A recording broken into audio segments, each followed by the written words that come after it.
पारुल एक गरीब घर की लड़की थी। उसके माता पिता अपाहिज थे। एक रोज एक पंडित उनके घर आता है। आपकी बेटी उस बड़े घर में बहुत खुश रहेगी। मैं तो कहता हूँ झट से शादी के लिए हाँ कर दो। अब ठीक है पंडित जी, लेकिन हम बहुत गरीब हैं, हम दहेज नहीं दे पाएंगे। उसकी चिंता तुम मत करो, उन्हें तो बस सुंदर लड़की चाहिए। इस तरह गरीब घर की लड़की ब्याह कर बड़े घर में आ जाती है।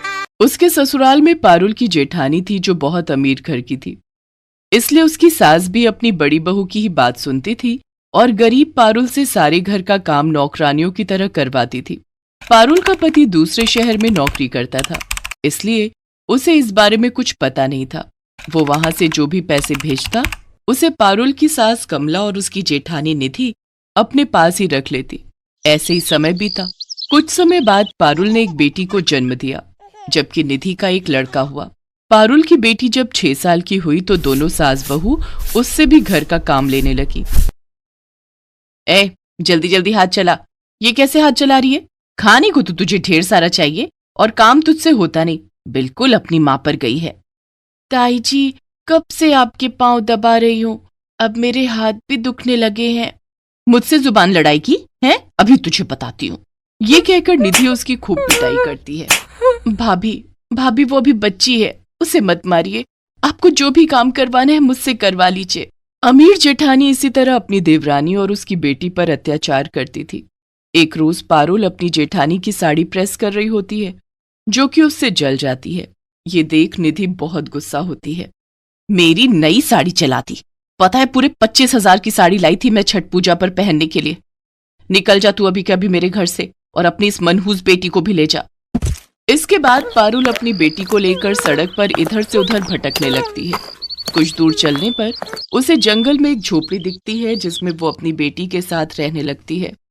उसी जंगल में बांस के पेड़ थे, साथ ही वहां एक खेत था जिसमें गन्ने लगे हुए थे, जिन्हें देख पारुल के मन में ख्याल आता है, कुछ दिन में छठ पूजा आने वाली है, बाजारों में खूब भीड़ होगी, तो क्यों ना मैं इन बांस का सूप और गन्ने बाजार में जाकर बेचूं।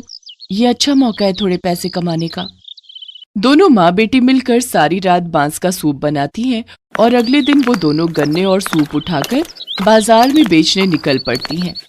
अरे वाह, ये बांस का सूप तो बहुत ही अच्छा लग रहा है। ये कितने का दिए? जी 100 रुपए का है। और ये गन्ने? 30 रुपए के। ऐसे ही पारुल थोड़ी कमाई करके पैसे कमाती है, जिससे वो अपना और अपनी बेटी का पेट पालती है। तो वहीं दूसरी तरफ निधि अपनी कार से बाजार में शॉपिंग करने जाती है, जहां से वो छठ पूजा का सामान लेकर घर आती है। ऐसे ही छठ पूजा का दिन भी आ जाता है। गरीब पारुल पूजा का थोड़ा बहुत सामान लाती है और पूरी श्रद्धा के साथ इस व्रत को करती है। फिर सुबह नदी में खड़ी होकर छठी मैया और सूर्यदेव की पूजा करती है। तो वहीं अमीर जेठानी अपने घर में बने स्विमिंग पूल में खड़े होकर पूजा करती है। पारुल प्रार्थना करती है, हे छठी मैया, सुना है आपकी पूजा करने से जो मांगो मिलता है। माँ, मेरे पति को जल्दी से हमारे पास भेज दीजिए, मैं अपनी बेटी को अब और दुख में नहीं देख सकती। छठी मैया उसकी मनोकामना पूरी कर देती हैं।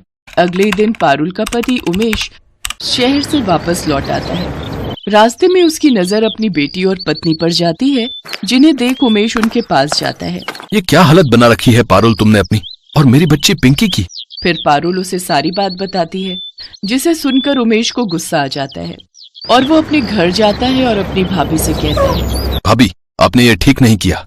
आखिर क्या जरूरत थी उन दोनों को घर से निकालने की? उस 2 टके की औरत के लिए मुझ पर चिल्लाने की जरूरत नहीं है। और उसकी हैसियत ही क्या थी? वो तो बस इस घर की नौकरानी जैसी थी। और भूलो मत, तुम्हारे पिताजी ने ये घर गिरवी रखा था तो मेरे पापा ने ही उसे छुड़वाया था, इसलिए ये घर मेरा है, समझे? ठीक है, फिर आपको ये घर और ये प्रॉपर्टी मुबारक हो। जब मेरी पत्नी और बेटी ही इस घर में नहीं रहेगी तो मैं भी यहाँ पर नहीं रहूंगा। इसके बाद उमेश अपनी पत्नी और बेटी को लेकर वहाँ से चला जाता है और एक अलग घर लेकर उनके साथ खुशी खुशी रहने लगता है। छठ पूजा के दिन नजदीक आ रहे थे। सुरेश बड़ी मेहनत से दिन रात एक करके बांस के सूप और दौरा तैयार कर रहा था, पर आज वो जब उन्हें बाजार में बेचने गया तो एक भी दौरा और सूप नहीं बिका। वो थका हारा घर वापस लौट आया। अभी छठ पूजा को 3 दिन बाकी है। छठ मैया का नाम लेकर कल दोबारा फिर सूप और दौरा बेचने जाना। मुझे विश्वास है छठी मैया हमारी सहायता जरूर करेंगी। माँ, छठ पूजा में तुम खीर पूरी बनाओगी ना? हाँ हाँ, मुझे भी खीर पूरी खानी है और मुझे 2 कटोरी भर कर देना और भानु भैया को 1। बड़ी आई 1 कटोरी देने वाली। माँ, अगर ये 2 लेगी तो मैं भी 2 कटोरी ही खाऊंगा। अरे तुम दोनों लड़ो नहीं, मैं तुम दोनों को बराबर ही दूंगी मेरे प्यारे बच्चों। हे छठ मैया हमारी मदद करो, इनका सामान बिक जाए। आपके नाम में बहुत शक्ति है माँ, आपने हमेशा दुखियों की सहायता की है छठ मैया।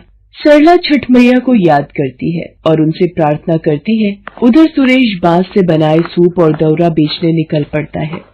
दौरा ले लो, सूप ले लो। बहन जी क्या दूं? कुछ खरीद लो भैया जी, आज सुबह से बोनी नहीं हुई।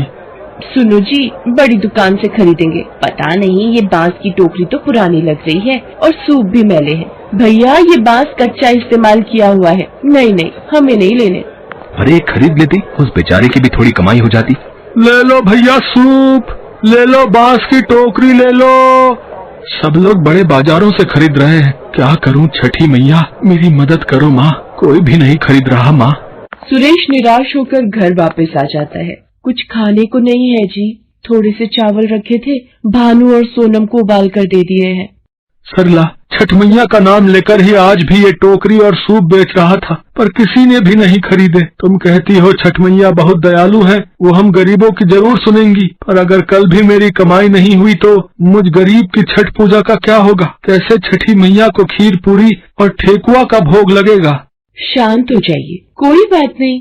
छठी मैया को हम प्रेम और भक्ति से एक फूल भी अर्पण करें तो वो प्रसन्न होती है। अब सो जाओ, फिर सुबह तुम जल्दी उठ जाओगे। सुरेश का मन परेशान था। सरला भी सो रही थी और सुरेश सुबह तड़के ही उठकर घर से निकलने लगा। अभी तो 4 बजे हैं, आप बहुत जल्दी उठ गए।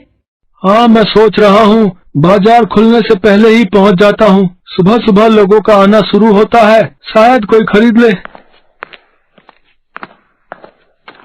सूप ले लो, दौरा ले लो। ए छठी मैया, आज कोई ग्राहक आ जाए, मेरी विनती सुनो मैया। घर पर सरला भी सोच में होगी, मैं आज खाली हाथ घर नहीं जा पाऊंगा माँ। टोकरी और सूप लेकर बैठे बैठे सुरेश को शाम हो जाती है, पर ना जाने लोग उसकी ओर देखते और मुंह फेर कर सामान अच्छी दुकान से खरीदने लगते। शायद बेचारे गरीब सुरेश के फटे हाल कपड़े और मैली चप्पल देखकर ही लोग उससे कुछ भी नहीं खरीद रहे थे। वो बेचारा भी क्या करता, भला उस गरीब पर कौन दयालु होता। सुरेश हिम्मत हार चुका था। वो रोने लगा और अपना सामान लेकर वापस घर चल पड़ा। मैं घर जाकर बच्चों को क्या जवाब दूंगा? सरला का छठ पूजा का व्रत है, वो शाम को क्या खाएगी? ए छठी मैया, हम भक्तों के विश्वास की लाज रखो माँ। कहाँ हो मैया, मेरी मदद करो मैया। रोते रोते परेशान हालत में सुरेश घर की ओर जा रहा था। अचानक चक्कर खाकर वो जमीन पर गिर पड़ा। नारायण नारायण, देवी छठी, ये आपकी कैसी लीला है माँ? आपका भक्त सुरेश बेहोश होकर धरती पर गिर गया है। घर पर इसके बीवी बच्चे आपके नाम का जाप कर रहे हैं कि आपके व्रत और पूजन से इनके घर में खुशियाँ आएंगी। हे छठ मैया, इनकी सहायता करो। नारद मुनि, मैं अपने भक्तों के विश्वास को कभी भी डगमगाने नहीं दूंगी। मेरा छठा रूप इस प्रकृति और भक्तों के कल्याण के लिए ही हुआ है। जो कोई भक्त प्रेम और श्रद्धा से मुझे याद करेगा, मेरा आशीर्वाद सदैव उनके साथ रहेगा। देखते ही देखते छठी मैया एक बूढ़ी औरत का रूप ले लेती है और सुरेश के पास पहुंचती है। सुरेश को जब होश आता है, वो अपने आप को एक झोपड़ी में पाता है। आप कौन है माँ, और मैं यहाँ कैसे आया? बेटा, तुम रास्ते में बेहोश हालत में गिरे हुए थे, मैं ही तुम्हें यहाँ लाई हूँ। माँ, आपका बहुत बहुत शुक्रिया। अब मैं चलता हूँ, घर में सरला और बच्चे मेरी राह देख रहे होंगे। आपने मेरी मदद की माँ। मेरे पास उपहार स्वरूप में आपको देने के लिए ये दौरा और सूप है। माँ, ये एक दौरा और सूप आप मेरी तरफ से रखो। आज छठ मैया की पूजा है, आप भी तो माँ समान हो। खुश रहो बेटा, ये उपहार मुझे बहुत प्रिय है।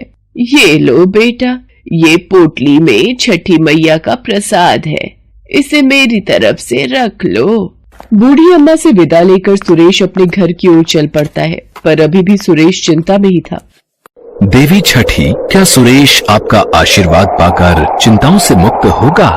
नारद मुनि, मेरे भक्त संपूर्ण विधि विधान से मेरे व्रत को रखते हैं। सरला ने भी मेरे नाम का दीपक जलाकर मेरी पूजा की है, फिर भला मैं उसे पूजा का मीठा फल दिए बिना कैसे रह सकती हूँ।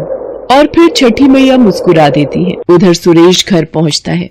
अरे, आप कहाँ रह गए थे? मैं बड़ी देर से पूजा के लिए आपका इंतजार कर रही थी। और ये 2000 रुपए इतने के ही थे ना, सब मिलाकर सूप और टोकरियाँ। बहुत खुश हुई वो महिला, बोल रही थी कि बाजार से नहीं खरीद कर ला सकी, किसी ने हमारा पता दिया था, तो जो आप घर पर रख गए थे वो सारे उन्होंने खरीद लिए।